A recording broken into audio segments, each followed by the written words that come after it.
பெருமையாக வளர்ந்து வரக்கூடிய அப்பன் மாயாண்டி என்ன 5 வயசு குழந்தையா சப்பர மஞ்சத்துல அழகா தூங்கிட்டு இருக்கார். நல்லா உறங்குறாரு. எங்க? கைலாசத்துல.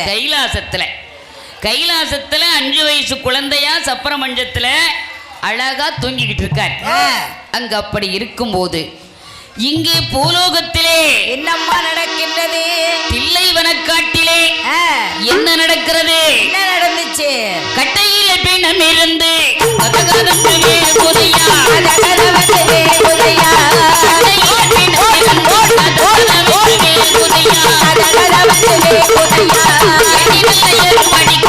ஈரமண்ணி மேல் பொதிந்து